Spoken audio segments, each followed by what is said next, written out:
if you're going for the June or July LSATs, you have about 2 to 3 months remaining. Like I said, I recommend taking both because it's only a 5 to 6 week gap in between them.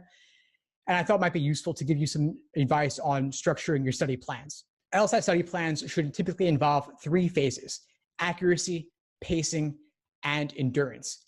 Accuracy is untimed work focused on building the foundation.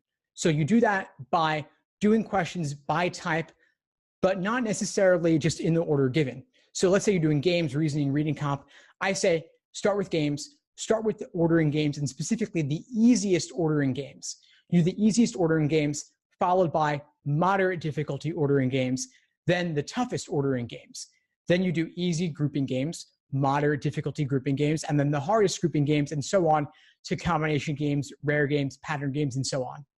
Now, then you do logical reasoning by type, inference questions, strengthen, weaken, necessary assumption, flaw, and so on.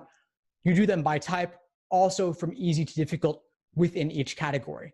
Now, I've devoted a lot of time to thinking about how to structure your LSAT studying when you're going it alone, not taking a class, self-studying, because my goal is really to offer free and low-cost LSAT resources so that you don't have to take a $1,000 prep class. So I've laid out LSAT schedules on my website, and I'll put that link in the chat as well. I have free week-by-week plans and then premium day-by-day study plans, and covering all different study timelines from 1 month through 7 months.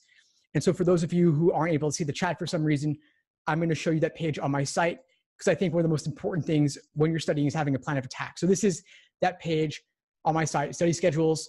I have some testimonials here, student feedback on them. And then I have 1 month through 7 months, all different periods of time. I also have some articles on how to fit in time while you're working, while you're in college, and how to fit time into your day as well. So if you're going for June or July, I'd suggest one of these two, the 2 month or 3 month plan. But honestly, I recommend giving it more time. So I hope that if you're going for the June or July LSATs, you're not starting from scratch. I hope that you're giving yourself more like 5 to 6 months. And 5 to 6 months is honestly, it's worth it. You know, you earn your undergraduate GPA over the course of 3, 4, or even 5 years or longer. And that weighs less heavily than your LSAT score does. The LSAT is more important than the GPA, yet people only want to give it 2 to 3 months of studying. I don't get it, honestly. I know that maybe the SAT only took you that long to master or reach your fullest potential, but for the LSAT, it's much more like learning a foreign language. There's nothing you've done quite like it in school beforehand or in college at all. The LSAT's a totally different beast. It tests your reasoning ability. It tests your ability to think critically, think skeptically, and also tests your short-term working memory, and that takes time. So I'd say it typically takes people 5 to 6 months to reach their fullest potential. I know I said it took me a year. I'm not saying it'll take you that long. My goal is to make it as efficient and smooth as possible, but still 5 to 6 months is not too long to devote to this given its importance. And like I said, retaking is worth it also, because even just getting a point or two more could lead to getting thousands more in scholarship money or getting into a better law school. I saw one study indicating that 1 point on the LSAT is worth $4,000 to you now.